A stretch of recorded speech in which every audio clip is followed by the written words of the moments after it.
ಗಣೇಶೋತ್ಸವ ಮೆರವಣಿಗೆಯಲ್ಲಿ ಹಾಸನದಲ್ಲಿ ದುರಂತ ಸಂಭವಿಸಿದೆ. 9 ಜನ ಮೃತಪಟ್ಟಿದ್ದಾರೆ.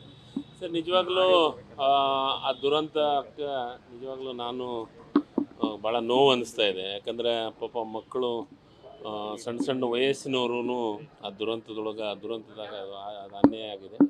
ನಿಜವಾಗ್ಲೂ ಈಗಾಗಲೇ ಮುಖ್ಯಮಂತ್ರಿಗಳು ಆ ಫ್ಯಾಮ್ಲಿಗೆ ನಾನು ಏನು ಇದು ಹಾಸ್ಪಿಟ್ಲಾಗಿದ್ದವರಿಗೆ ಎಲ್ಲಾದರೂ ಟ್ರೀಟ್ಮೆಂಟ್ ಮಾಡಿಸ್ತೀನಿ ಅಂತ ಹೇಳಿದ್ದಾರೆ. ಮತ್ತು ಅದಕ್ಕೆ ಸಂಬಂಧಪಟ್ಟಂಥ ಯಾರಾದರೂ ಅವ್ರಿಗೆ ಮರಣ ಹೊಂದಿದ್ರಿಗೆ ಅವ್ರಿಗೂ ಪರಿಹಾರ ಕೊಡ್ತೀವಿ ಅಂತಲೂ ಹೇಳಿದ್ದಾರೆ.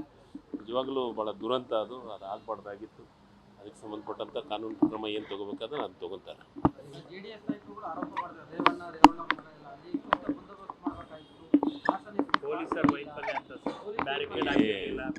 ಸರ್ ಈಗ ಮೆರವಣಿಗೆ ಹೊಂಟತ್ನೊಳಗೆ ಗಾಡಿ ಬಂದಿದೆ, ಅದು ಮಹಾರಾಷ್ಟ್ರ ಪಾಸಿಂಗ್ ಗಾಡಿ ಅಂತಲೂ ನಾನು ಕೇಳಿದ್ದೀನಿ, ನೋಡಿ ಮಾಧ್ಯಮದೊಳಗೆ ನೋಡಿ.